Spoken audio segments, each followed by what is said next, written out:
এসেছি সাদা পাথর। কে স্পন্সর করছে? ওমর ভাই।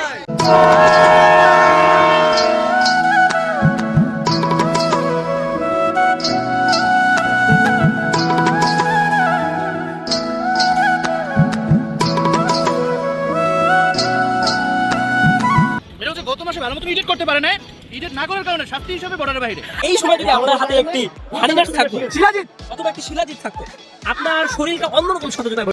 আসসালামু আলাইকুম। আজকে জারবি স্টুডিও টিম আমরা চলে এসেছি রাতারগুল ঘুরতে। আমাদের সাথে আছে আমাদের প্রেজেন্টর মাহমুদুল হাসান হুজুর, আমাদের সেলস এক্সিকিউটিভ, আমাদের সবাইকে দেখাশোনা করে আমাদের রাকিব, আর আমাদের ওয়েব ডিজাইনার, আর পিছনে আছে আমাদের এডিটর এই ভাই, আমাদের এডিটর মুবিন ভাই।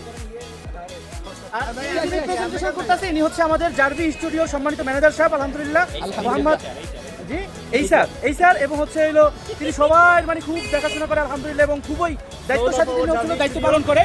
আপনাদের সকলের কাছে দোয়া চাই যেন জারবি স্টুডিও সকলের ভালোবাসা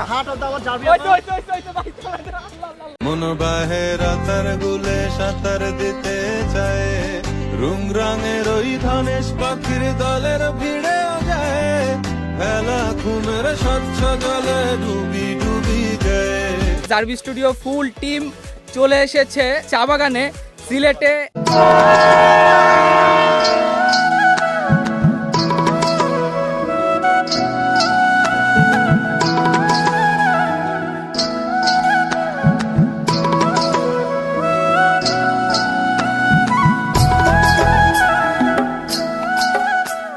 আমরা এখন আসি সাদা পাথর, এখানে সব নৌকাগুলো এখানে থাকে।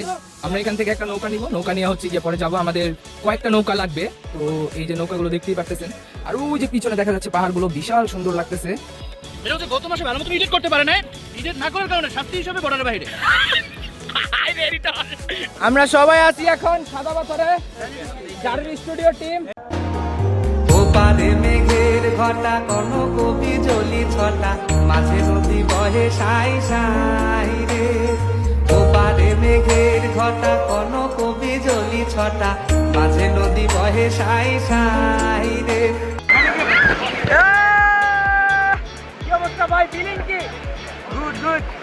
এই এডিটর ভাই, বেস্ট ফিলিং, বেস্ট ভাই, আপনার ফিলিং কি? ভাইয়ারে অসংখ্য ধন্যবাদ আমাদেরকে এরকম একটা ট্রিপে পাঠানোর জন্য। আমরা প্রচুর পরিমাণ আনন্দ করতেছি। এই যে আমাদের এডিটর ভাই রাকিবকে ছবি তুলে দিচ্ছে, আমাদের ফরিদ ভাই দাঁড়িয়ে দেখতেছে, আমি আমার তাদেরকে বিরক্ত করতেছি।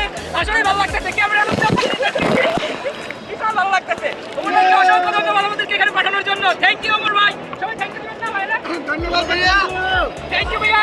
এই যে সাদা পাথরে আসার পরে আপনার একটু ঠান্ডা কাশি, সর্দি ভাব, এই সময় যদি আমাদের হাতে একটি হানিনাট থাকতো, শিলাজিৎ অথবা একটি শিলাজিৎ থাকতো, আপনার শরীরটা অন্যরকম সচেতনায় ভরে যেত।